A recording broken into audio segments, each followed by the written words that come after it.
আনাজ উঠুক জেগে সুপ্ত চেতনা কবে আর কবে। 4 মে 2026 পশ্চিমবঙ্গের রাজনীতির ইতিহাসে লিখে রাখা হবে এক ঐতিহাসিক দিন হিসেবে, কারণ এই দিনের স্বাধীনতার পর বাংলায় প্রথমবার বিজেপি সরকার গঠন করতে চলেছে।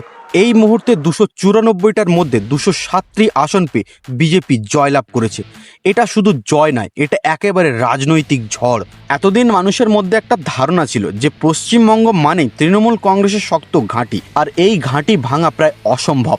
কিন্তু 4 তারিখের ফলাফল সেই ধারণাকে পুরো উল্টে দিয়েছে।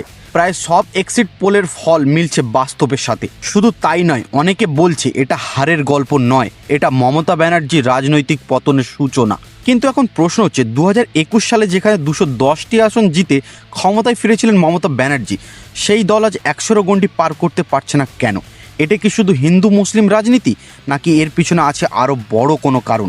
নমস্কার বন্ধুরা, আমি নির্মল। আজকে ভিডিওতে আমরা আলোচনা করেছি মমতা বন্দ্যোপাধ্যায় ক্ষমতাচ্যুত হওয়ার আসল কারণ, পশ্চিমবঙ্গে টিএমসি হেরে যাওয়ার আসল কারণ, মমতা বন্দ্যোপাধ্যায়ের 15 বছরের ক্যারিয়ার যা এক নিমেষে ধূলিসাৎ হয়ে গেছে। ঠিক কি কারণে ধূলিসাৎ হয়েছে, কি কারণে তিনি হেরেছেন, এরকম অনেক বিষয় নিয়ে আলোচনা করেছি। তাই ভিডিওটা স্কিপ না করে শেষ পর্যন্ত দেখুন, কারণ এই ভিডিওর মাঝে আমি এমন কিছু তথ্য নিয়ে এসেছি যা আপনাদের সবার জানা দরকার।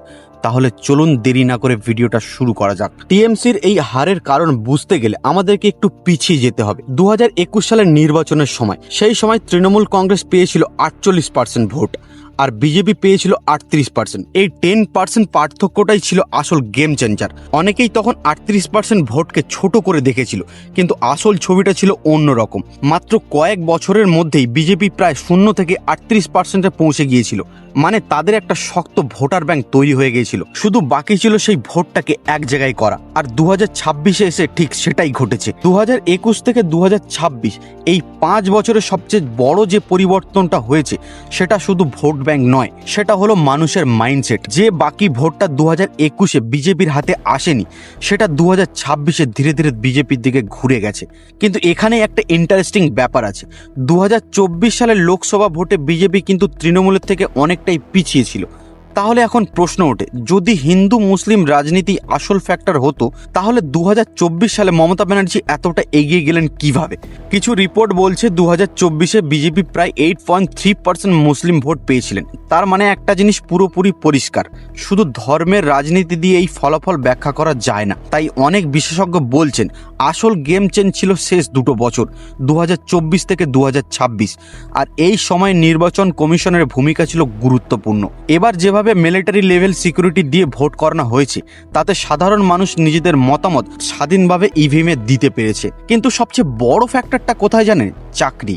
গত কয়েক বছরে পশ্চিমবঙ্গে সরকারি চাকরির নিয়োগ প্রায় বন্ধ বললেই চলে, আর যেটুকু রয়েছে তার বেশিরভাগই দুর্নীতির অভিযোগে জড়িয়ে পড়েছে। 26,000 শিক্ষকের চাকরি বাতিল, 32,000 প্রাইমারি নিয়োগের মামলা এখনো কোর্টে। এই ঘটনাগুলো শুধু সংখ্যা নয়, এগুলো হাজার হাজার পরিবারের স্বপ্ন ভেঙে যাওয়ার গল্প। আর যখন সেই যোগ্য প্রার্থীরা রাস্তায় নেমে প্রতিবাদ করেছে, তখন মমতা বন্দ্যোপাধ্যায়ের পুলিশ তাদের উপরে লাঠিচার্জ করেছে। শিক্ষকদেরকে ভবিষ্যৎ গড়ার কারিগর বলা হয়, আর সেই ভবিষ্যৎ গড়ার কারিগরকে লাঠি পর্যন্ত মারা হয়েছে। আর এই দৃশ্যগুলো নিউজ মিডিয়ার মাধ্যমে গোটা বাংলা দেখেছে। মানুষ দেখেছে কিভাবে শিক্ষিত ছেলেমেয়েরা রাস্তায় মার খেয়ে পড়ে আছে, চোখের জল নিয়ে ন্যায় চাইছে। আর এখান থেকেই তৈরি হয় একটা বড় পারসেপশন, সরকার শিক্ষিত বেকারদের ভবিষ্যৎ নিয়ে উদাসীন। একজন স্টুডেন্ট যে বছরের পর বছর পড়াশোনা করছে শুধু একটা চাকরি পাওয়ার আশায়, সে যখন দেখছে তার ভবিষ্যৎ অনিশ্চিত, তখন তার হতাশা শুধু ব্যক্তিগত থাকে না, সেই হতাশা রূপ নেয় রাগে। আর সেই রাগ সোজাসুজি গিয়ে পড়ে সরকারের ওপর। এই রাগটা হয়তো সবসময় চোখে দেখা যায় না, কিন্তু এটা ভীষণই শক্তিশালী। বর্তমানে আমাদের রাজ্যে প্রায় 1 কোটিরও বেশি বেকার যুবক যুবতী, যাদের বয়স 21 থেকে 25-এর মধ্যে। এই বিশাল সংখ্যক যুব ভোটারের একটা অংশ 2026-এ গিয়ে বিজেপির দিকে শিফট করেছে। তৃণমূল কংগ্রেস অবশ্য শেষ মুহূর্তে চেষ্টা করেছিল শিক্ষিত বেকারদের আবার নিজেদের দিকে টানতে। মাসে 1,500 টাকার ভাতা ভাতারও ঘোষণা হয়েছিল, কিন্তু বাংলার যুব সমাজ তখন একটা জিনিস খুব ভালোভাবে বুঝে গেছে, মাসে 1,500 টাকা তাদের ভবিষ্যৎ বদলাতে পারবে না। তারা ভাতা নয়, স্থায়ী নিরাপত্তা চাইছিল, একটা চাকরি চাইছিল। আর এখানে ইতিহাস যেন আবারও নিজেকে রিপিট করলো। 2011 সালের কথা মনে আছে? তখন ঠিক একই পরিস্থিতি তৈরি হয়েছিল। 34 বছরের বামফ্রন্ট শাসনে বেকারত্ব চরম পর্যায়ে পৌঁছেছিল। শিক্ষিত যুবকদের একটা বড় অংশ তখন সরকারের উপর ক্ষুব্ধ হয়ে ওঠে, আর সেই ক্ষোভই 2011-তে মমতা বন্দ্যোপাধ্যায়কে ক্ষমতায় নিয়ে আসে। ঠিক একই ক্ষোভই 2026-এ বিজেপির দিকে ভোট ঘুরিয়ে দিয়েছে। ইতিহাস বদলেছে, কিন্তু মানুষের রাগের ধরন বদলায়নি। এবার আসা যাক এবারের নির্বাচনের সবচেয়ে বড় চমকের দিক, মহিলা ভোটার। দীর্ঘদিন ধরে মহিলা ভোটার ছিল তৃণমূলের সবচেয়ে বড় শক্তি। লক্ষ্মীর ভাণ্ডার, স্বাস্থ্যসাথী, কন্যাশ্রী, রূপশ্রী, এই ধরনের স্কিমগুলো, বিশেষ করে ডাইরেক্ট ক্যাশ ট্রান্সফার, তৃণমূলের সরকারে একটা শক্ত বেস তৈরি করেছিল। এই প্রকল্পগুলো শুধু আর্থিক সাহায্য দেয়নি, মহিলাদের মধ্যে একটা সাইকোলজিক্যাল সিকিউরিটি তৈরি করেছিল। কিন্তু 2026 এসে সেই জায়গাতেও বড় ফাটল দেখা যায়। কারণ একটা স্কিম তখনই সফল হয় যখন একটা মানুষ সম্মানের সঙ্গে সেটা পায়, কিন্তু বারবার অভিযোগ উঠতে থাকে। গ্রামের মহিলাদের অনেকেই সুবিধা পেতে কার্ড মানি দিতে হয়েছে, বারবার অফিসে চক্কর লাগাতে হয়েছে, লোকাল নেতাদের দাদাগিরি সহ্য করতে হয়েছে। এমনকি অনেক ক্ষেত্রে পার্টির মিটিং মিছিলে উপস্থিত না থাকার কারণে তাদেরকে অনেক চাপের সম্মুখীনও হতে হয়েছে। একজন মহিলা যদি মাসে 1,500 থেকে 1,700 টাকা পান, সেটা অবশ্যই গুরুত্বপূর্ণ, কিন্তু সেই টাকার জন্য যদি বারবার কারোর সামনে মাথা নত করতে হয়, তাহলে এম্পাওয়ারমেন্টের অনুভূতিটা দুর্বল হয়ে যায়, আর সেখান থেকে ধীরে ধীরে ক্ষোভ জন্মাতে শুরু করে। এর সঙ্গে যুক্ত হয় আরও একটা বড় বিষয়, নিরাপত্তা। বাংলার বহু মহিলা মনে করতে শুরু করেন তাদের সরকার তাদের নিরাপত্তা নিশ্চিত করতে পারছেন না। আরজিকর কাণ্ড, যা পুরো বাংলাকে নাড়িয়ে দিয়েছিল। এক তরুণী চিকিৎসকের ধর্ষণ ও হত্যার অভিযোগ, তারপর প্রমাণ লোপাটেরও অভিযোগ। এই ঘটনাগুলো নিউজ মিডিয়ার মাধ্যমে সাধারণ মানুষের ঘরে ঘরে পৌঁছে যায়, আর এখান থেকেই মানুষের মনে প্রশ্ন তৈরি হতে শুরু হয়, যদি একজন ডাক্তার নিরাপদ না হন, তাহলে সাধারণ মেয়েরা কতটা নিরাপদ? এই ঘটনার সময় সরকারের ভূমিকা নিয়েও প্রশ্ন উঠেছিল, বিশেষ করে সন্দীপ ঘোষকে ঘিরে বিতর্ক এবং প্রশাসনের আচরণ। এই সব নিয়ে সোশ্যাল মিডিয়া থেকে নিউজ চ্যানেল সর্বত্রই সমালোচনা শুরু হয়। এমনকি মুখ্যমন্ত্রী কিছু মন্তব্য বহু মানুষের মধ্যে অস্থিরতা তৈরি করেছিল, আর এই ঘটনাগুলো মহিলা ভোটারদের মানসিকতায় বড় প্রভাব ফেলে। এবার আসা যাক সংখ্যালঘু ভোটে। বাংলার রাজনীতিতে সংখ্যালঘু ভোট সবসময় একটা বড় ফ্যাক্টর। বহু বছর ধরে এই ভোটের বড় অংশ একদিকে কনসুলেট ছিল, কিন্তু 2026-এ সেই অংশটা ছোট হলে ফাটল দেখা যায়। আর এখানেও কাজ করছে একটা সাইকোলজিক্যাল ফ্যাক্ট। দীর্ঘদিন ধরে এক দলকে সাপোর্ট করার পরে অনেক মানুষের মনে প্রশ্ন তৈরি হয়েছে, আমাদের জীবনে আসলে কতটা পরিবর্তন এসেছে। মুসলিম সমাজের ইয়াং জেনারেশন তো চাকরি চায়, কর্মসংস্থান চায়, একটা ভালো ভবিষ্যৎ চায়, আর ঠিক এই জায়গাতে তৃণমূলে একটা বড় ভোট ব্যাংকে ফাটল ধরতে শুরু করে। বিশেষ করে আইএসএফ এবং সিপিএম সংখ্যালঘু ভোটের একটা অংশ কেটে নিতে সক্ষম হয়। অনেক মুসলিম ভোটার মনে করতে শুরু করেন শুধু ধর্মীয় পরিচয় নয়, তাদের বাস্তব সমস্যার কথা বলা দরকার। আর সেই কারণেই অনেকে নওশাদ সিদ্দিকীকে একজন বিকল্প নেতা হিসেবে দেখতে শুরু করেন, কারণ তিনি সাধারণ মানুষের ভাষায় কথা বলেন এবং প্রকাশ্যে কমিউনাল বক্তব্য এড়িয়ে চলেন। কিন্তু এখানেই শেষ নয়, গত 2 বছরে বাংলায় এমন কিছু ঘটনা ঘটেছে যেগুলো মানুষের মনে নিরাপত্তা নিয়ে বড় প্রশ্ন তুলে দেয়। মুর্শিদাবাদের মতো ঘটনা, যেখানে সাম্প্রদায়িক সংঘর্ষের অভিযোগে শত শত মানুষকে ঘর ছেড়ে পালাতে বাধ্য হয়েছিল। মানুষ তখন একটা জিনিস অনুভব করতে শুরু করে, সরকার কি সত্যি পরিস্থিতি নিয়ন্ত্রণ করতে পারছে না? একের পর এক ভাতা ঘোষণা হচ্ছে ঠিকই, কিন্তু অনেকের মতে গ্রাউন্ড লেভেলের প্রশাসনিক নিয়ন্ত্রণ দুর্বল হয়ে পড়েছে। এবার আসা যাক ভোটের স্ট্রাকচারের দিকে। এই নির্বাচনে এসআইআর এর ইস্যু সবচেয়ে বড় প্রভাব ফেলেছে। অনেক মৃত ভোটারের নাম বাদ গেছে, আবার বহু ঠিকানা পরিবর্তন ভোটারের নাম কাটা গেছে। কিন্তু অভিযোগ উঠেছে অনেক বৈধ ভোটারের নামও তালিকা থেকে বাদ গেছে। আর এই অভিযোগ শুধু এক দলের নয়, প্রায় সব বিরোধী দলই একই দাবি করেছে। এই সংখ্যাটা নিয়ে নানা আলোচনা থাকলেও অনেকে বলছে এটা কয়েক শতাংশ ভোটের উপরে প্রভাব ফেলতে পারবে। আর এখানেই মনে রাখতে হয় 2021-এর জয় পরাজয়ের ব্যবধান কিন্তু খুব বড় ছিল না। এর পাশাপাশি গত কয়েক বছরে একটা শব্দ বারবার ছড়িয়ে পড়েছে বাংলার রাজনীতিতে, চুরি।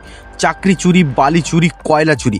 বিজেপি খুব কৌশলে এই শব্দগুলোকে তৃণমূলের ইমেজের সঙ্গে জুড়ে দেয়। আর এখানে একটা বিষয় পরিষ্কার করে দেওয়া দরকার, কেউ বলছে না যে মমতা ব্যানার্জি ব্যক্তিগতভাবে এসব করেছে, কিন্তু মানুষের মনের মধ্যে প্রশ্ন তৈরি হতে শুরু হয়, দলের এত নেতার বিরুদ্ধে অভিযোগ উঠছে, তাহলে কড়া অ্যাকশন নেওয়া হচ্ছে না কেন? আর এই কারণটাই ধীরে ধীরে সরকারের ইমেজকে ক্ষতিগ্রস্ত করতে থাকে। শুধু রাজনীতি নয়, সাংস্কৃতিক ক্ষেত্রে মানুষের মধ্যে অসন্তুষ্টি তৈরি হয়েছে।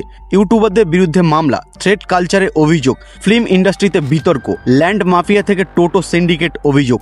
সব কিছু মিলিয়ে বিষয়টা এমন একটা জায়গায় পৌঁছেছিল যে সরকারের সঙ্গে যদি আপনার ঘনিষ্ঠতা না থাকে তাহলে আপনি কাজ করতে পারবেন না, আর যদি আপনি কাজ করতে যান তাহলে সে কাজ করাটা আপনার জন্য প্রচুর কঠিনদায়ক হয়ে পড়বে। আর এখান থেকে জন্ম নিতে থাকে ক্ষোভ। কিন্তু এর মধ্যে এমন একটা ঘটনা ঘটেছিল যেটা নিয়ে খুব কম মানুষই কথা বলে, মেসি ইভেন্ট। বাংলার বহু যুবক যারা কোনো রাজনৈতিক দলের সঙ্গে যুক্ত নয়, তারা নিজেদের জমানো টাকা দিয়ে টিকিট কেটেছিল মেসিকে একটাবার দেখবে বলে। কেউ কেউ 1 মাসের বেতন খরচ করে টিকিট কেটেছিল শুধু মেসিকে দেখবে বলে। কিন্তু সেই দিন বহু মানুষের স্বপ্ন ভেঙে যায়, আর সোশ্যাল মিডিয়া থেকে টিভি সর্বত্র যুব সমাজের রাগ প্রকাশ পেতে শুরু করে। অনেকেই তখন প্রথমবার প্রকাশ্যে বলেছিল এই সিস্টেম আমরা চাই না। এই ঘটনাটা ছোট বলে মনে হলেও ভোটের সময় এই বিষয়টা অনেক বড় এফেক্ট ফেলেছিল। এছাড়াও নির্বাচনের আগে কিছু রাজনৈতিক মন্তব্য বিতর্ক তৈরি করেছিল, বিশেষ করে মমতা ব্যানার্জির কিছু বক্তব্য, যা সোশ্যাল মিডিয়া ভাইরাল হয়ে যায়। আমরা আছি বলে না, আপনারা সবাই ভালো আছেন। 1 সেকেন্ড লাগবে, একটা কমিউনিটি যখন জোট বাঁধে না 1 সেকেন্ডে দেবে একদম 12টা বাজিয়ে। 4 তারিখ 12টার পরে ক্ষমতার কার দিল্লির বাবা কাকে বাঁচাতে আসে আমি 4 তারিখ দেখব। আর মুর্শিদাবাদের মতো ঘটনার পরে অনেক মানুষই সেই মন্তব্যগুলোকে আরো সিরিয়াসলি নিতে শুরু করে, ফলে নিরাপত্তা এবং সাম্প্রদায়িক সম্প্রীতি নিয়ে মানুষের মধ্যে দুশ্চিন্তা বাড়তে থাকে। সব মিলিয়ে তৃণমূল কংগ্রেসের শক্তি থাকলেও ভেতরের সমস্যাগুলো তৃণমূল কংগ্রেসকে দুর্বল করে দেয়। স্বজন পোষণ, গোষ্ঠীদ্বন্দ্ব এবং টিকিট বন্টন নিয়ে অসন্তুষ্টি, এই কারণে অনেক জায়গার ওয়ার্কারদের মোটিভেশন কমে যায়। আর রাজনীতিতে এই ছোট ছোট গ্যাপই শেষ পর্যন্ত বড় ব্যবধান তৈরি করে। আর একটা বড় বিষয় ছিল ন্যারেটিভ কন্ট্রোল। এই নির্বাচনে তৃণমূল যেসব ইস্যু সামনে এনেছিল সেগুলো অনেক ভোটারের কাছে প্রাইমারি ইস্যু হয়ে উঠতে পারেনি। বাংলা ভার্সেস হিন্দি, খাদ্য অভ্যাস নিয়ে বিতর্ক, নির্বাচন প্রক্রিয়া কড়াকড়ি।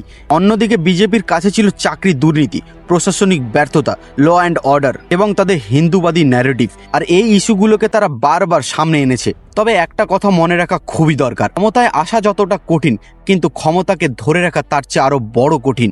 এখন প্রশ্ন একটাই, বিজেপি যে প্রতিশ্রুতি দিয়ে মানুষের কাছ থেকে ভোট আদায় করেছে, শিল্প, চাকরি, নিরাপত্তা, সেগুলো কি সত্যি বাস্তবায়িত হবে, নাকি ইতিহাস আবার নিজেকে রিপিট করবে?